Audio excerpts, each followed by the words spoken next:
See eetilise dilemma või moraalse probleemiga sa oma insenerikarjääri jooksul oled pidanud kokku puutuma?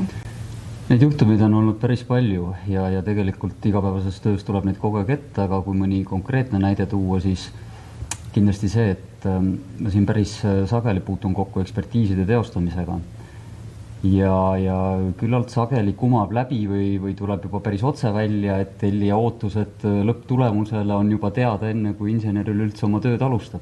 Ehk siis sellised kõikvõimalikud suunatud küsimised on asi, millega insener peab alati väga ettevaatlik olema, õigel hetkel lööma selja sirgu, ütlema, et seda tööd ma ette ei võta, et läheb mu põhimõtetega vastuollu, nii et peab olema lisaks eetikale ka väga hea inseneri vaist, et neid ära tunda. Mis oleks põhjus inseneril õppida inseneri eetikat?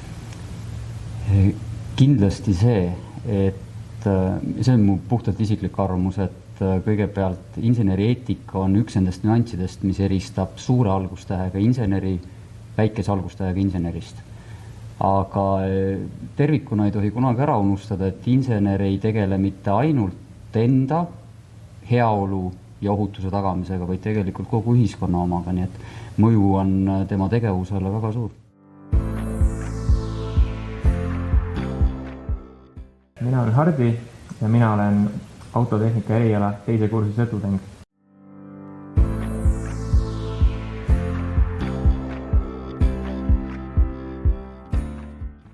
Minu arust on inseneri eetika oluline sellepärast, et sellest sõltub tegelikult kaudselt kogu ühiskonna tulevik. Ehk siis tegelikult, kui insener ei mõtle mõnda toodet luues sellele, et kuidas see reaalselt tegelikult inimesi mõjutab ja ei kaalu kõiki võimalikke ohte ja riske, mis sellega võib kaasneda, siis tegelikult asi võib lõppeda väga katastroofiliselt. Et ma võin lihtsalt näitena öelda märksõnad General Motorsi süütelukuskandaal ja näiteks Bostoni suurmeil asjuuputus, et igaüks võib guugeldada ja vaadata, mis seal reaalselt juhtus.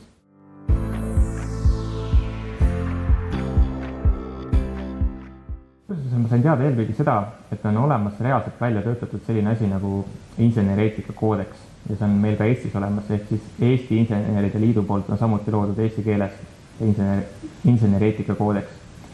Ja seal on siis põhipunktid, et millest tegelikult insener peaks nagu lähtuma, nii-öelda eetilised probleemid, kõik on seal nagu põhilised asjad ära toodud, ehk siis see on kõik selleks mõeldud, et tulevikus meil ei tekiks tegelikult sellist asja, et nagu kurjad geeniused hakkavad oma nii-öelda düstoopilisi mingeid unelmaid ellu viima, et meie ühiskond säilib sellisena, nagu ta on.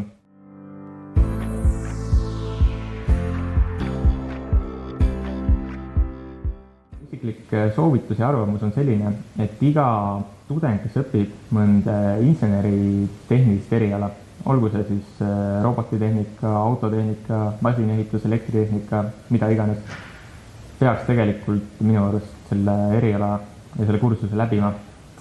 Sellepärast, et siit kursuselt sa saad selliseid teadmisi, mida sa tegelikult kuskilt mujalt isegi nagu, sa võid küll guugeldada, aga paljudel tudengitel ei ole sellist teadmist, et on selline asi nagu inseneri eetika, et minule tuli see täiesti esimest korda, ma kuulsin sellest nagu tunnis, kui Anna seda tutvustas meie rühmale.